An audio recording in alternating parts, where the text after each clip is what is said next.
Well, thank you so much for staying with me, and thanks again to our sponsors so that we can be with you right here each and every Saturday morning.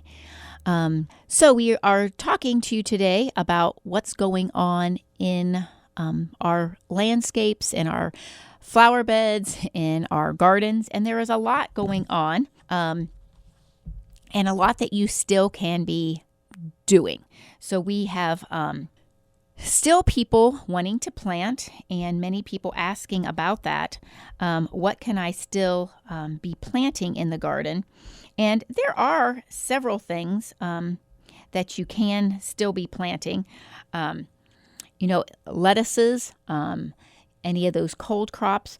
You want to make sure that some of the things that you're planting, if you are worried about the frost killing them, there are certain things that you want to make sure that you give enough time to.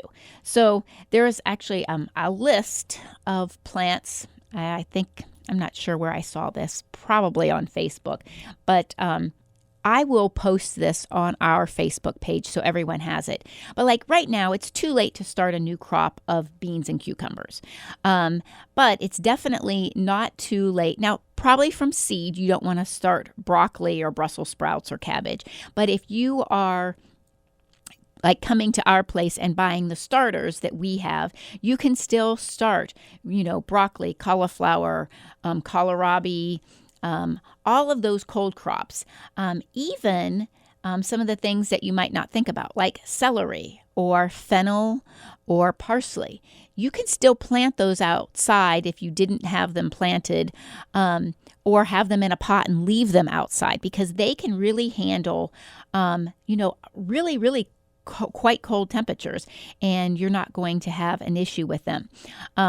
Also, like a lot of people aren't aware, like turnips can really handle the cold, like pak choi or toi choy. All of those kind of greens can really handle the cold very well. Also, if you have some dandelions starting to grow again in the lawn since it's cooler, you will see and can harvest those as well. Also, some really short crops are like radishes.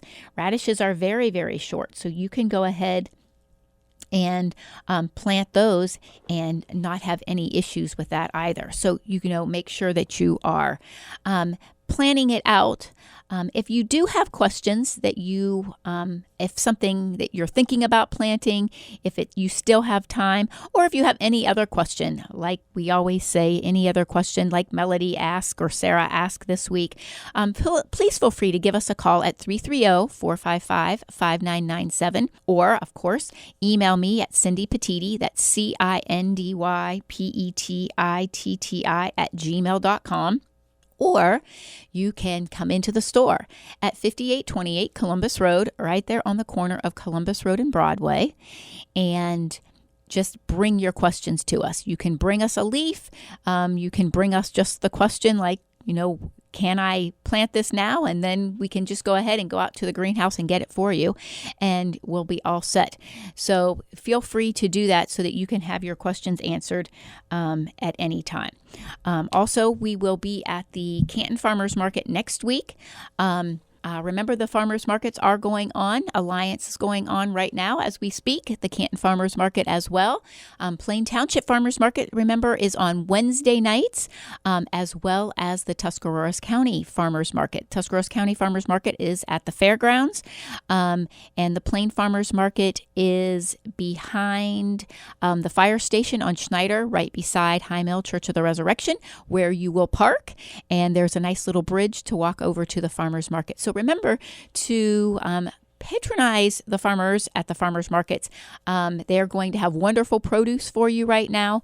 So if you didn't have a garden, or maybe one of your crops didn't do as well as you would have liked, and you are going to take the canning class today at our store, then you want to go to a farmer's market and get some of those things. So remember that you can do that and be all ready to do your canning.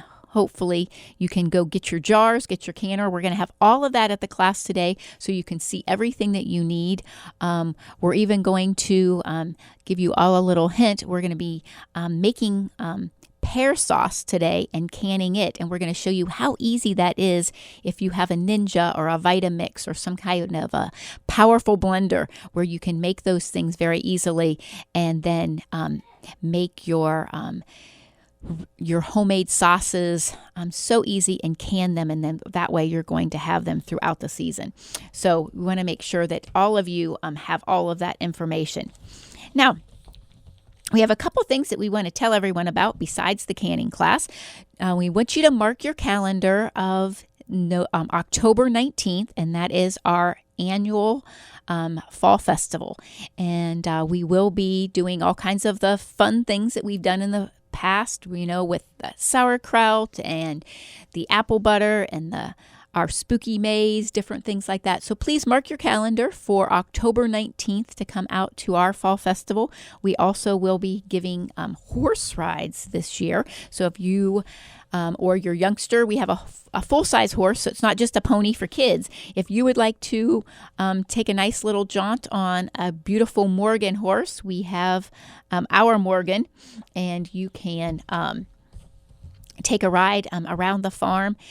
We have baby pigs that we got this week that you can get to see and enjoy, and your kids can gather eggs. It's just such a fun day at the farm and at the greenhouse with so much to do, food trucks, and it's just going to be a great day. So we ask you all to mark your calendars so that you can take advantage of that great day and all of the things that we have going on.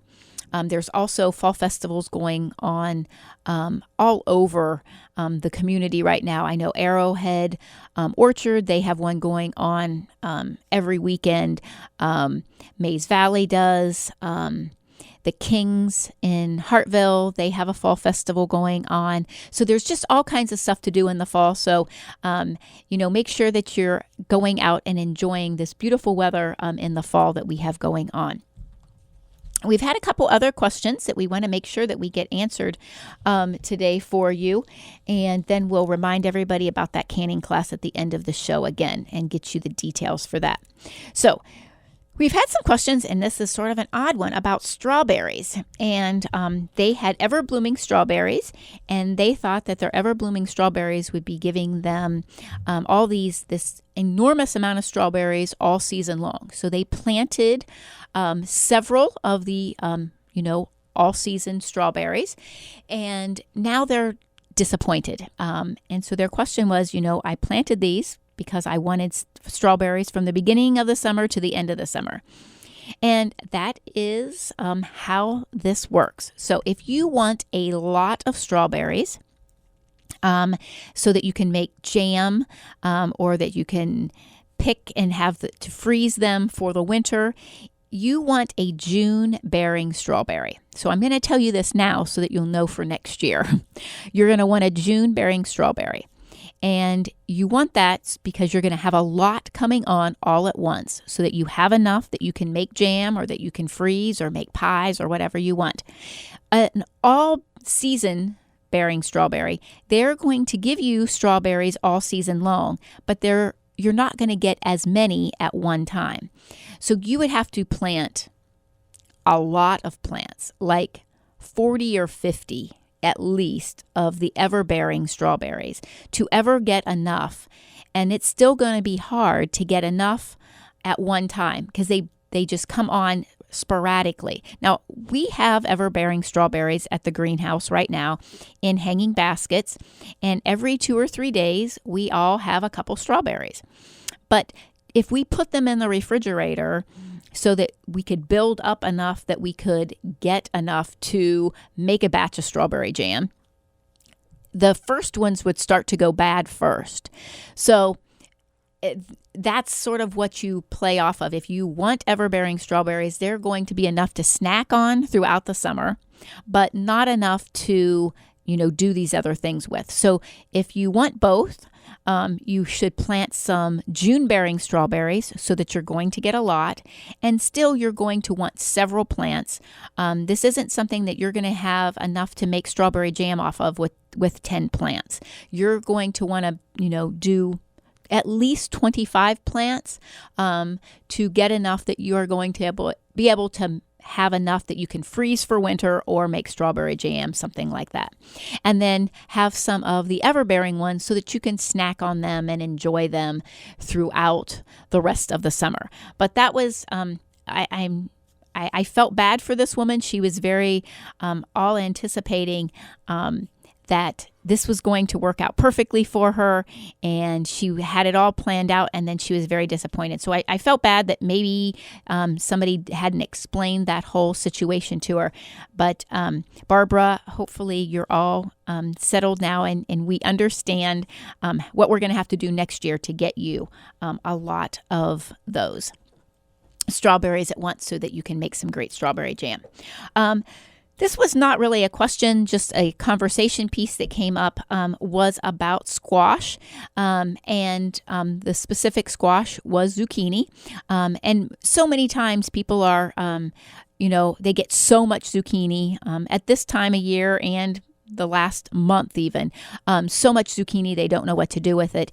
And we have talked about the keto diet with Jeff from Pangea Keto, and Matthew from Pangea Keto even was at the fair doing some great cooking demos. The zucchini noodle is not really a noodle at all. That's why it's called a zoodle.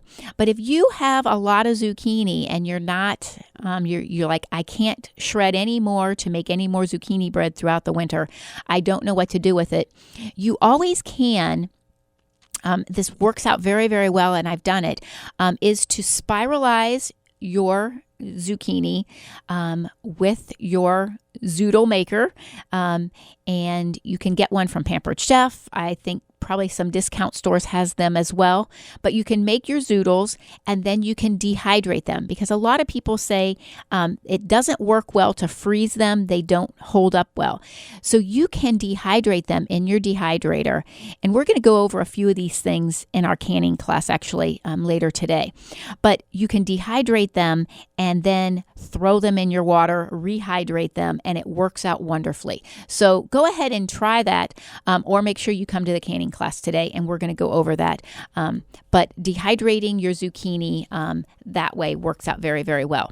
So want to go over what's going on at the store today. We are having the canning class at 10 o'clock. We're pretty much already all set up for you. So come on over to the class or give us a call, 330-455-5997, and we'll make sure that we make space for you. We are going to be doing two different cannings, a vegetable and a fruit, so that everyone can see that. And then we're also going to be talking about other preserving methods like freezing and dehydrating, and we're going to give you all that information. We're going to answer questions for you, let you taste stuff that has been canned. It's going to be a lengthy class, but please remember, older children are really going to gain a lot from this, so please bring them along with you. We're so excited about the class and about Fall Festival. Remember, October 19th. Mark your calendars. I want to thank you so much for getting up early and being with me this morning. I'll be back right here next Saturday morning at 8 a.m. right here on the Light 95.9.